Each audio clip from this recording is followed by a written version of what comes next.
Hello, everybody out there, and welcome to another episode of the Talk That Talk Show with me, Barry Holmes. We are here for our 182nd episode of the Talk That Talk Show, and I'm just really happy to be here with you all and share a Sunday night with you. Excuse me, I'm not exactly feeling 110%. But I just want to tell everybody out there, just make sure that you are bundled up. I'm not gonna lie to you.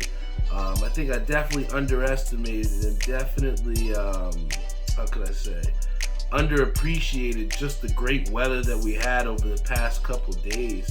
I mean, it was like 72, 75 degree weather, and we were still wearing shorts not even just a couple days ago. But, really what we've seen is the cold weather has just came quick, man, in all honesty. And, for me, I don't know if it was a combination of just the quick cold weather coming, but, definitely been a little congested and everything like that. And initially, before I got on the air, I'm like, oh my God, come on, man, I hope I don't have COVID. And, I think that's the crazy thing now is that, when we've survived and went through the whole, pandemic, and granted, it's not over, obviously, we still have to have those concerns. But, I immediately thought that because I wasn't feeling too well, had a cough, like I said, felt congested, I'm like, oh man, it's going to be COVID. So, I took one of the self-tests at home, and it came out negative, so obviously I was really happy about that. But it just reminded me too, and my girlfriend had said this maybe a week or two ago when she wasn't feeling well. But she was like, it's still okay to have a cold. You can still just catch a cold, And immediately when we think that we're sick, first thing that we think of is that COVID. We saw that my dad had to miss like a week of bowling because of, him going through COVID. And, that was what I thought was happening, was just me not feeling well. But really it's just a common cold, man. So I'm just trying to thug this out, get through this episode and just get through to feeling better, because I know, at least everyone knows from experience, it's like when you're not feeling well and, all you want to do is sleep, and you don't have 110% energy. It's the worst feeling, and it's a feeling that you don't want to wish on anyone else. But definitely not gonna let this cold damper what was a great victorious weekend for us. On the front, man. One of the things that I do enjoy, and also once again, big shout out to Doc, is that for most of my adult life, wasn't really exactly on a schedule as your significant other or my significant other. And, because we both work into the school districts, we had, was it a short week? It was, remember, we had Tuesday off, and then there was Thursday and Friday we had off. So we only went to work Monday and Wednesday of last week. One of which being a teachers convention along with Veterans Day. And then, an in-staff, in-service day on the Tuesday. So, we had 3 solid days off that, we wanted to take advantage of. And one of the things that we did was we wanted to just go somewhere that, we had never been before. And, somehow, oddly, we winded up going, it was like, let's just go to Boston. I don't even know where it kind of came from, but we were like, okay, let's do this. And then all of a sudden, I found myself looking through Airbnbs and finding a nice place right outside of Boston and Revere, which was really nice. And, we took the drive up there. And, from someone who, rarely goes up northeast, more north than, New York City, really there's never a reason or a rhyme to go over there. And with us, setting up this trip to Boston, I really got to see, just how different New England is, man. And, it was dope to go out there. We drove in the morning on Thursday. Don't go right when you wake up, because you're going to hit some of that New York City traffic or, some traffic along the way. But We left somewhat around, like I say, about 10:30, and we just got down there, man. It was a nice, smooth ride.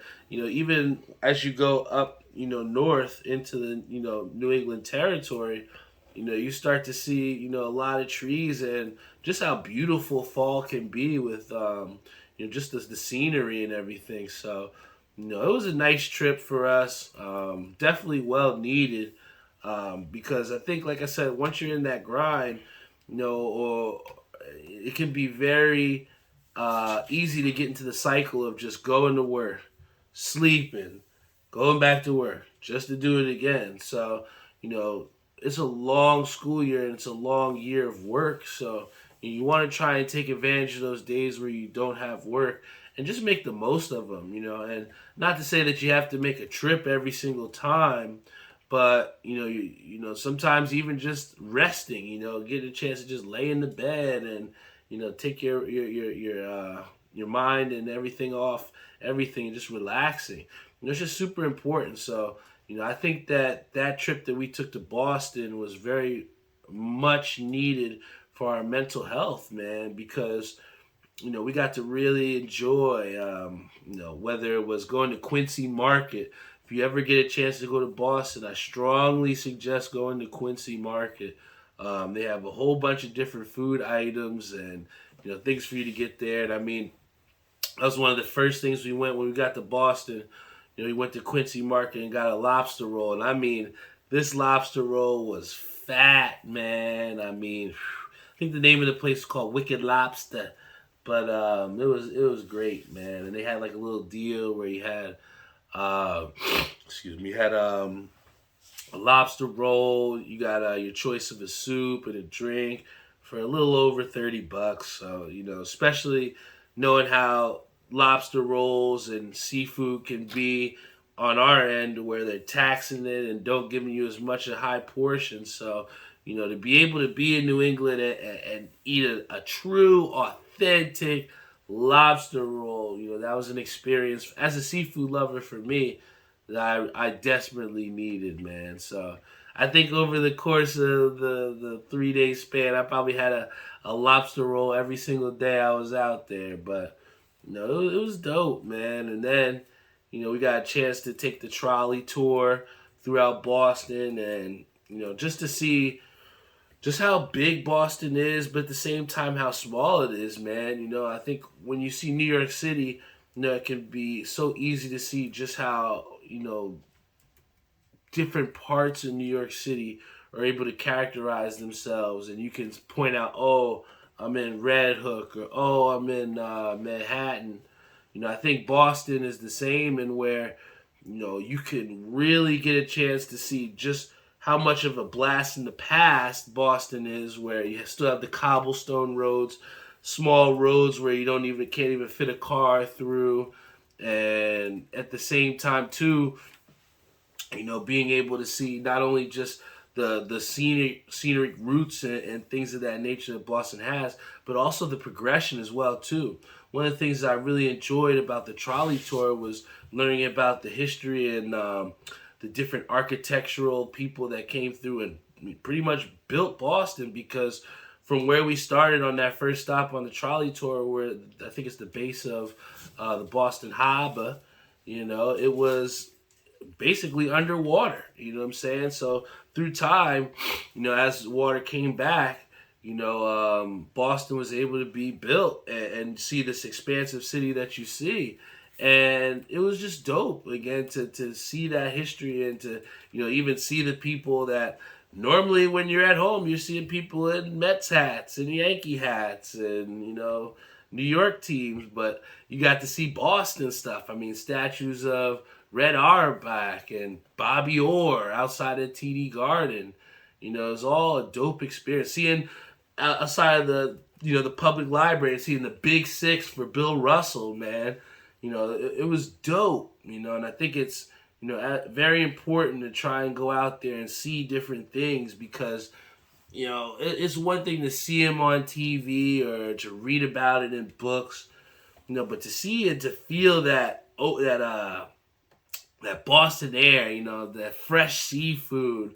I thought one of the cool things too is that in downtown Boston there's no supermarkets, because what they do is they put out these fresh markets for fruits and stuff, to where people can just go from, like, I think it's like from 9 to the end of the weekend, 9 in the morning to the end of the weekend, where people can just go and shop for fresh foods in their markets and stuff, and kind of gives you that old time feel to it. So, I really enjoyed my time in Boston. Didn't get a chance to see a Celtics game because the ticket prices shot up way too high, ridiculously. I think they got up to as high as $220 a ticket, and for a team that's not my favorite team, I couldn't see myself paying that, right? But I would just say, for those people out there that like to watch the tickets and check the prices, getting down to game time, we tried to do that and it didn't work out for us this time. But I would just say, if you are in a position where you really want to do something, but it's kind of within your price range, and you're trying to wait for the price to drop on it, you don't want to miss out on doing something that you really wanted to do. So that's what ended up happening to us, where we were waiting, and the prices just skyrocketed up. So you just want to take advantage of opportunities when they come to you right away. I think that if we wait on them, someone else might take advantage of those opportunities. So not being able to go to TD Garden was, it sucked, but it gave us another reason to potentially come back to Boston. So I think that overall, I really enjoyed my time there. Beantown Barry was enjoying himself for sure. And anyone else out there that's looking for a good place to try and check things out and just get out of town for a little bit, Boston's definitely a place that you should look for. I mean, the parking wasn't great. I'm not gonna lie to you. Not really a lot of good places to park for cheap, but overall the city was awesome. I would strongly suggest it. Go to Park Your Car in Boston. All right, that was awesome. But this night belongs to the D.I.Y fam out there. Everybody on the UBA team, if you got your D.I.Y jerseys, pound your chest right at that heart spot, because this season we are 2-1 and got our second win of the season against a tough takeover team. Wound up taking it 28-12 today. Big shout out to everybody that came out. Big shout out to Vinny, even though he wasn't in the lineup, still came to support out in Staten Island. But this tour spot was interesting for us because it was a spot that not many people had bowled at before, being Showplace. And Showplace, it definitely, is like a blast in the past. You go to that bowling alley, and it seems like you're in 1980s. I don't know other way to describe it, but I like to think of it as the great equalizer, because not a lot of people like to go there and bowl, and don't really have traditionally good success there.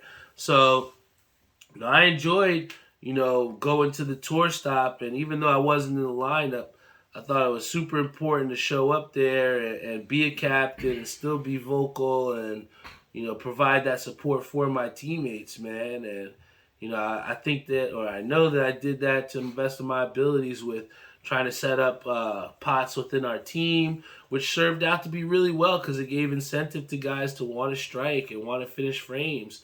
It was pretty dope, man. And then on top of that, just the overall effort from our team.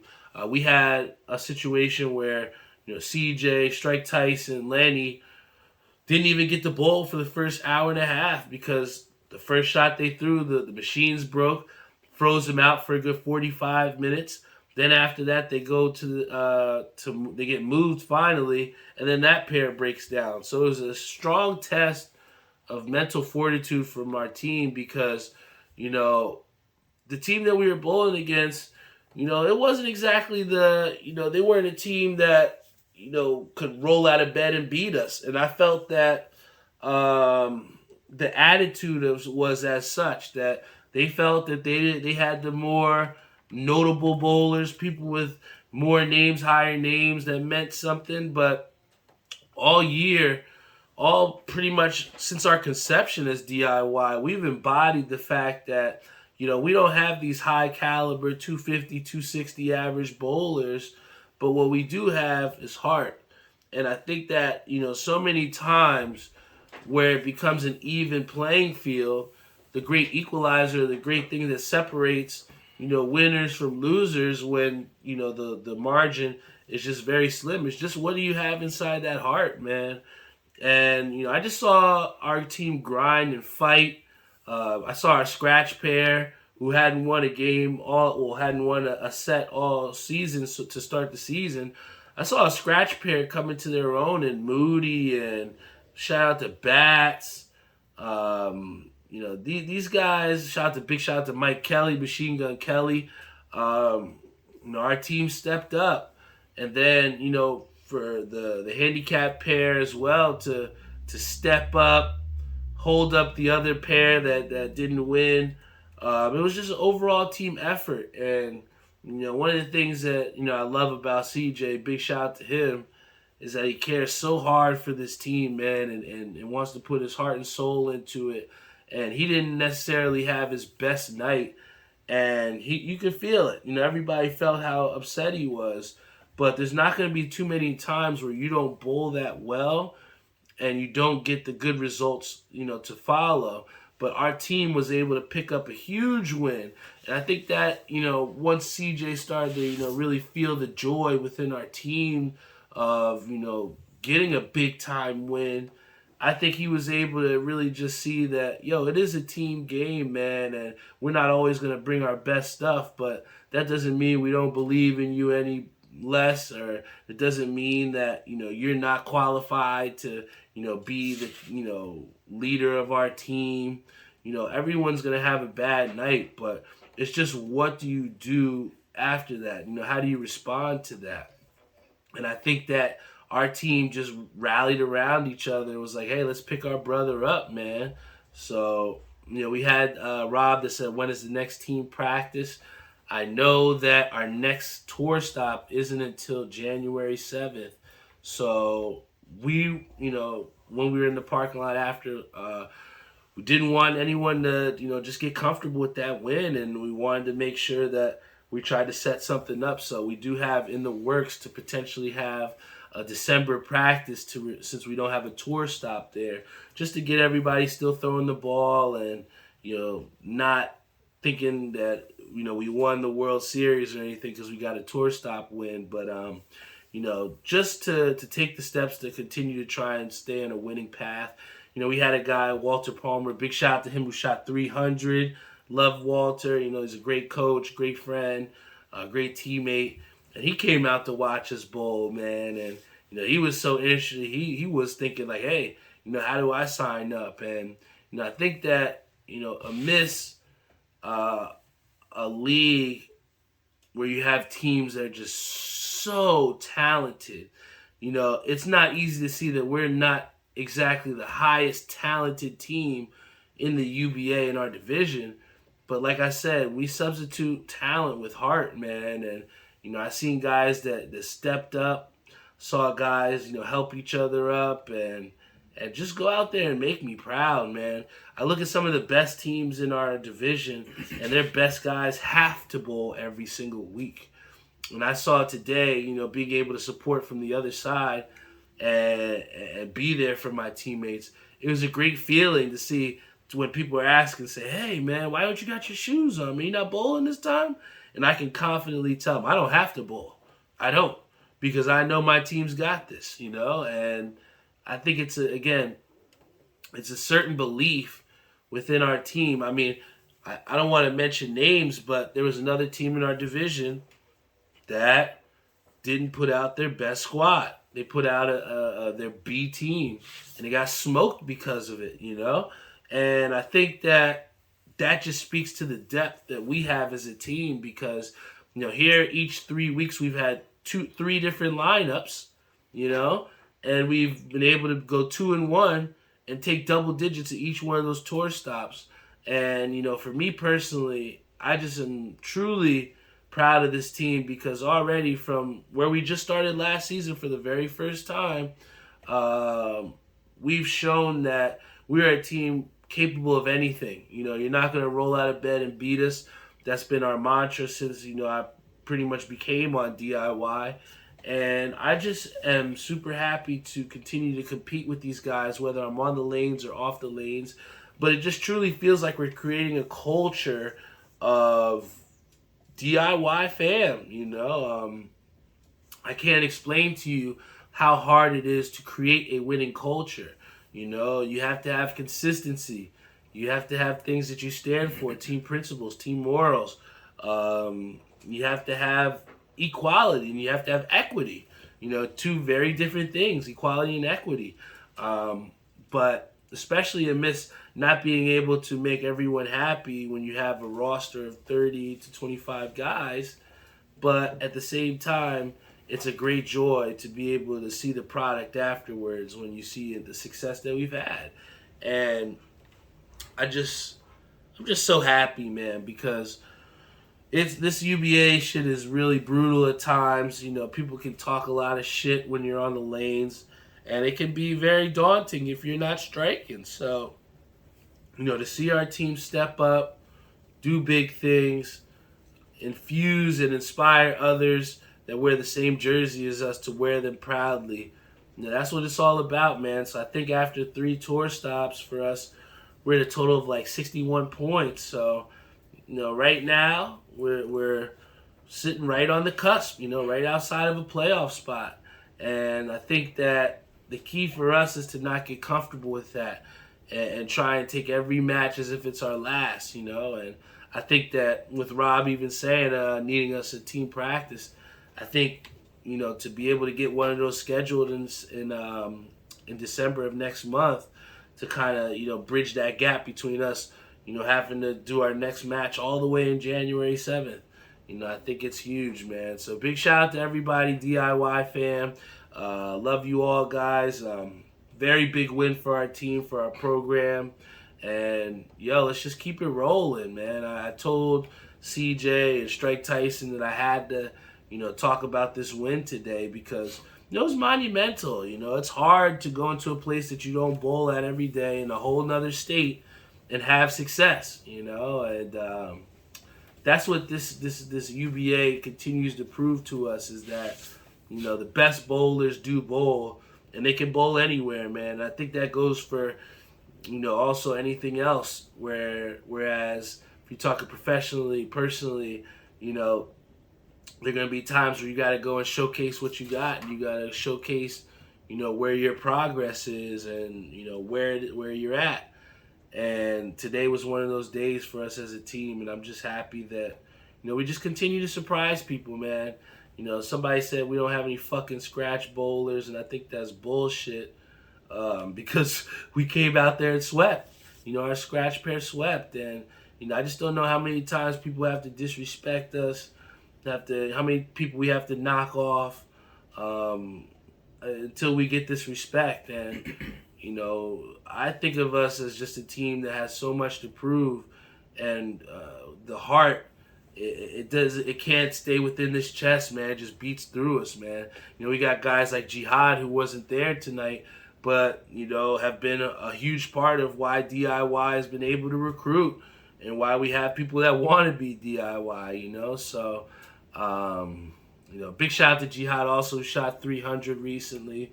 But, I'm just so proud of our guys, man. And, I could sit here and talk all day about how proud I am of everybody. But I just thought it was very important on this show to just talk about the progress that we've taken as a team and just how far we have to go. It's always good to enjoy the fruits of your labor, but you got to stay hungry too, man. And, even though our team has had some success, we're still hungry for more, man. We're hungry for more. And, I think that it really just leads to, pretty much the ending of this show where we have a team in the New York Knicks who just don't seem hungry to finish games, And I was talking with, countless people, my boy Say, Jeff, my dad, a lot of big time, and Jeff's not a Knicks fan, but, he watches Knicks games, and I'm not a Nets fan, but I watch Nets games. But, we talk about each other's teams often. And, one of the things that we talked about with the Knicks is just the fact that it seems like this team just doesn't have a true identity yet. I think that what we've seen from the first 10, 15 games right now is it's hard to say what the New York Knicks are. We've seen so many different versions of this team, and even today, in a day where the Knicks score something like 45 points in the first quarter, and then you get blown out by 10 to the Oklahoma City Thunder. And granted, the Thunder are a rebuilding team. They're young, they're long, they're athletic. I get it. But when you have the Knicks team that's been assembled as such and has the capabilities and have shown us that they can compete with the best teams in the NBA on a good night, but sadly we just have seen such inconsistency from this New York Knickerbocker club, man. And I hate to say it, but, Tom Thibodeau's on the hot seat in my opinion. I think that, he's preached defense for the most of his tenure in New York. And Knicks have been prided themselves on good defensive teams. But the problem is, the Knicks have just been flat out awful on the defensive end. It just is what it is. Anytime you're giving up a team over 25 made three-pointers, and that's happened multiple times in the season, you can understand why the Knicks don't have a positive record. And that sucks because, you hate to see the Isaiah Hartensteins who have been balling very well. You hate to see the Jalen Brunson of the Knicks who's balling out, making this team look cohesive on the offensive end, but just can't stop a nosebleed defensively.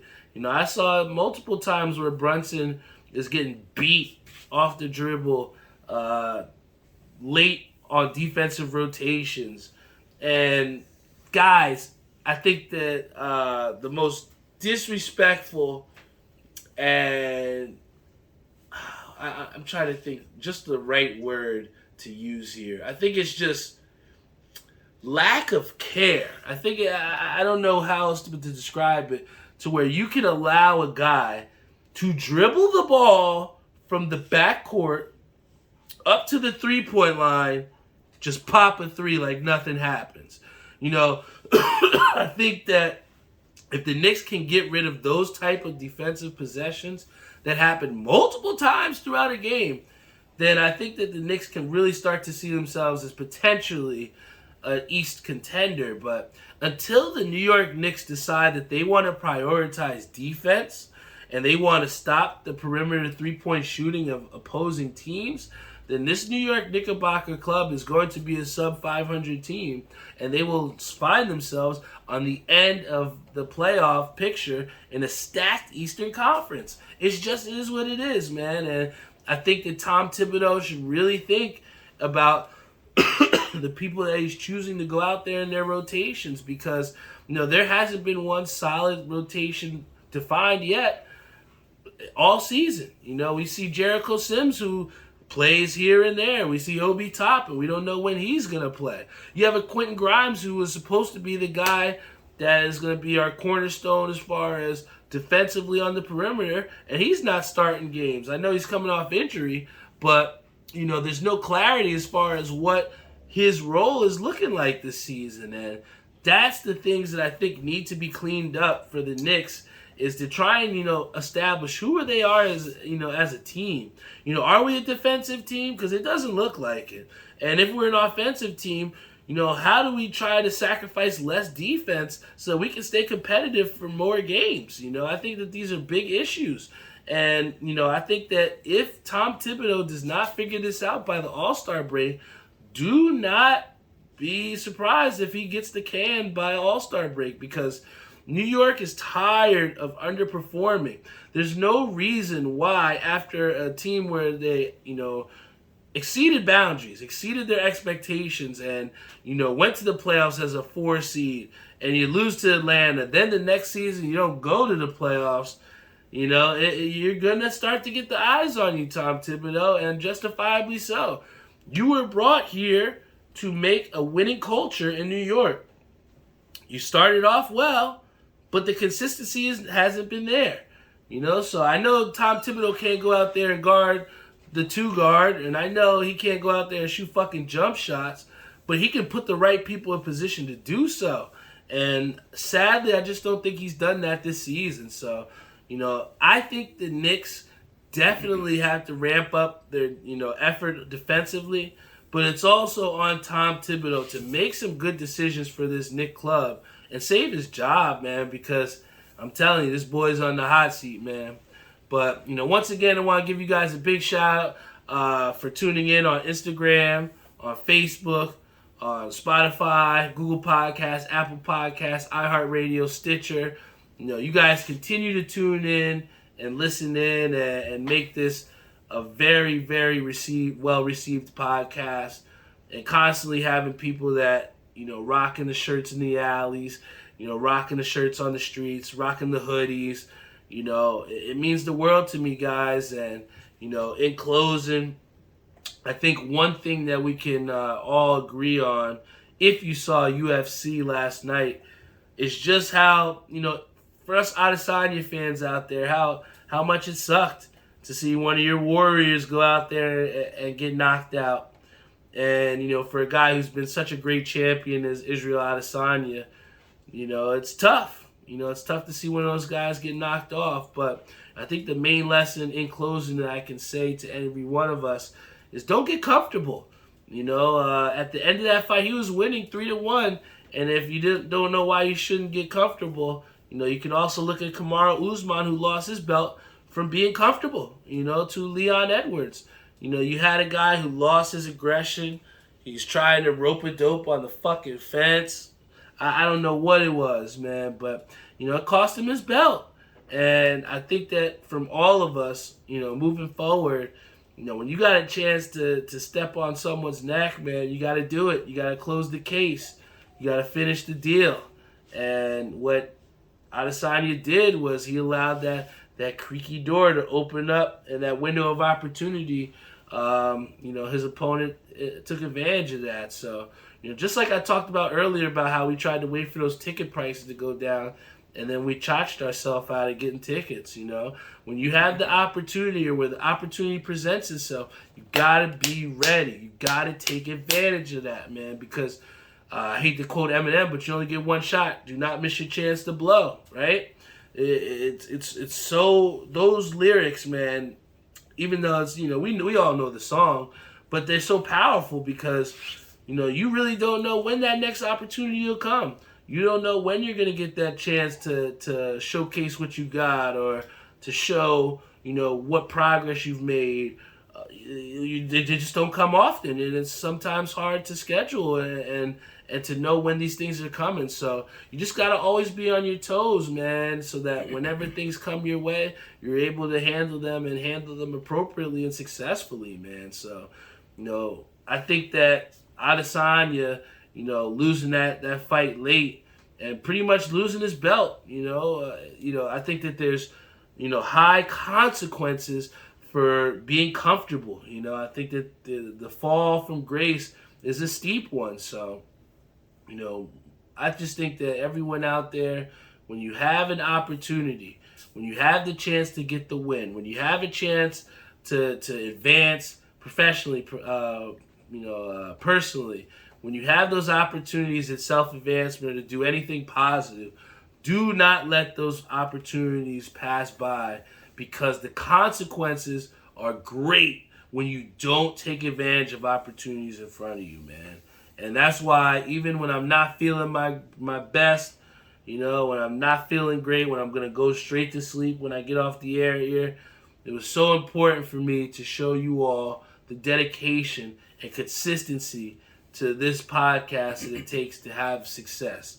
And, I appreciate every single one of you that tunes in, subscribes, checks out the website at talkthattalkshow.com. All support doesn't come monetarily. So, the support that I have makes me feel full. And I just feel like I'm so blessed, because not only do I have a great podcast, but I have a great UBA franchise that I'm a part of. And I have a great significant other, girlfriend that, cares a lot about me. And wants to do great things with me and wants to spend time with me, even though sometimes we annoy each other. It's important. I have my time filled the way I want it to be. I can't stress that enough.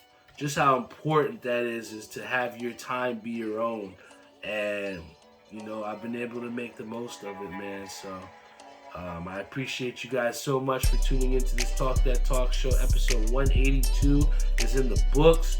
I'm going to do my best to get my health up because, we got a big week, man, of bowling here. I think it's week 9, week 10. We're coming to the end stretch of our one season that's broken up into thirds. And then we're coming into the last half of the season that's broken into halves. So, every pin counts. Every week counts, and I'm just excited to go out there and do what I do best, man. Just have fun. I think that when we can go out there and have fun, the best results do come. So, once again, guys, I appreciate you so much for tuning into this Talk That Talk show. We get this edited out so that everybody can have it for their viewing pleasure. And above all, just don't let opportunities pass you by, man. Just take advantage of whatever opportunities come your way, and just make the most of it, man. Big shout out to Ishabad Crane. He says, "Let's go, talk that talk." I'm sorry I fell asleep last night, Ish, but you can bet I will be on the Call of Duty a little bit tonight before I go to bed. So everybody hop on that duty, man, because if you don't, I promise you, when Warzone comes out next week, you're going to be far behind. I love you all. Thank you guys so much. Episode 182 in the books. Let's get off the air here. Love you all. Thank you so much. Keep tuning in. Keep talking that talk. Keep following, subscribing. The reach is going to, continue to keep going out there. And, I go as far as you guys want to take me, man. So, keep telling a friend. Keep wearing your merch proudly. Keep rocking out with me. Keep believing me. Because, like I said, this Talk That Talk show is more than a podcast. It's a lifestyle. It means so much, man. And the reason why it does is because it means something to you all. So, thank you guys so much. Love you all. And see you next week.